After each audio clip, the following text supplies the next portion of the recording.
Assalamualaikum warahmatullahi wabarakatuh. Salam sejahtera untuk kita semua. Perkenalkan, saya Agustinus Lambertus Suban dari Kabupaten Lembata, Nusa Tenggara Timur. Saat ini saya bekerja sebagai salah satu staf dosen di Universitas Nusa Nipa Maumere Flores, Nusa Tenggara Timur. Karir saya sebagai dosen kurang lebih 20 tahun sejak 2005 yang silam sampai dengan saat ini, dan puji Tuhan saya masih menggeluti karir sebagai dosen swasta di Unipa Maumere Flores. Saat ini saya dipercayakan oleh teman-teman dari Universitas Terbuka untuk mengasuh mata kuliah Interaksi Manusia dan Komputer, IMK, Interaksi Manusia dan Komputer, Human Computer Interaction. Mata kuliah ini saya asuh kurang lebih 15 tahun terakhir dan juga menjadi mata kuliah kegemaran saya. Apa yang menjadi konten atau isi dari mata kuliah ini? Human Computer Interaction. Apakah teman-teman pernah menyadari bahwa ketika sedang berada di depan komputer, sedang mengetik, mengoperasikan komputer dalam program atau software apapun, pernahkah kita menyadari bahwa kita sedang berkomunikasi, sedang berinteraksi antara saya sebagai pengguna, sebagai user dengan komputer? Nah, itu adalah interaksi yang terjadi antara kita sebagai manusia dan komputer sebagai alat bantu untuk menyelesaikan pekerjaan kita. Ketika menekan keyboard, menggeser mouse, mencetak data di printer, atau mengirim data ke website, itu adalah aktivitas-aktivitas kita di hadapan komputer dan terjadilah interaksi antara manusia dan komputer. Pertanyaannya, terus isi dari mata kuliah ini tentang apa saja? Baik teman-teman sekalian, secara singkat saya gambarkan bahwa dalam mata kuliah Interaksi Manusia dan Komputer atau IMK, kita akan mempelajari tentang antarmuka interaksi manusia dan komputer. Antarmuka, user interface, bagaimana mempelajari definisinya, peran antarmuka sebagai pengguna itu seperti apa, itu akan kita pelajari pada sesi pembelajaran nanti.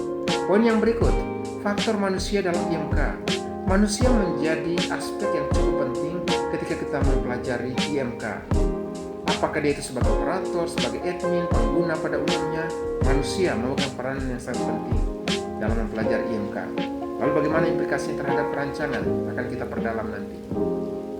Poin yang berikut yang akan kita pelajari juga adalah bagaimana perancangan antarmuka, mengenali prinsip desain user interface, UI, UX, user interface versus user experience yang sering teman-teman dengar akan kita perdalam di dalam mata kuliah ini. Kemudian teman-teman mungkin pernah dengar tentang teknik menyusun dan mendesain menu, dialog berbasis borang. Nah, istilah-istilah itu mungkin sering teman-teman dengar, bakal kita akan pelajari dalam mata kuliah IMK nanti. Poin yang berikut, piranti interaktif dan lingkungan fisik. Teman-teman pernah mendengar tentang istilah ergonomi, ilmu yang mempelajari tentang lingkungan kerja. Kenyamanan ketika kita bekerja, tinggi rendahnya mebeler, meja kursi yang kita gunakan, pencahayaan yang masuk ke dalam ruang kerja kita, baik pencahayaan matahari secara alami maupun pencahayaan buatan.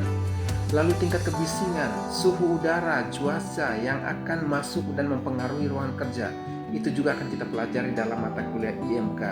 Sehingga muncullah yang namanya ergonomi, ilmu yang mempelajari tentang lingkungan kerja. Nah, kesimpulan sederhananya teman-teman, karena video ini berdurasi sangat singkat, teknologi bukan hanya soal komputer, tetapi juga manusia. Antarmuka menjadi faktor yang cukup penting dalam interaksi manusia dan komputer. Aspek manusia pun sangat memegang peranan. Fisiologinya, aspek kognitif, dan aspek-aspek yang lainnya yang cukup mempengaruhi keberhasilan dalam mendesain sebuah user interface.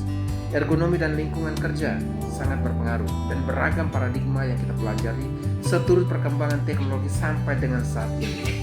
Oleh karena itu teman-teman, sebagai closing statement dalam video yang singkat ini, mempelajari interaksi manusia dan komputer adalah bagaimana kemampuan kita, teman-teman sebagai mahasiswa, bagaimana pada suatu saat akan mendesain, merancang, dan sekaligus mengevaluasi sebuah antarmuka yang baik dan efisien, sehingga aplikasi yang kita hasilkan benar-benar user friendly, ramah terhadap pengguna.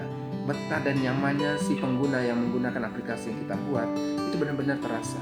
Sehingga itulah yang menjadi tujuan utama dalam mempelajari mata kuliah interaksi manusia dan komputer. Siapa yang mampu menguasai teknologi, dia akan menguasai dunia. Teman-teman mungkin pernah dengar slogan itu. Who can control technology, he will rule the world.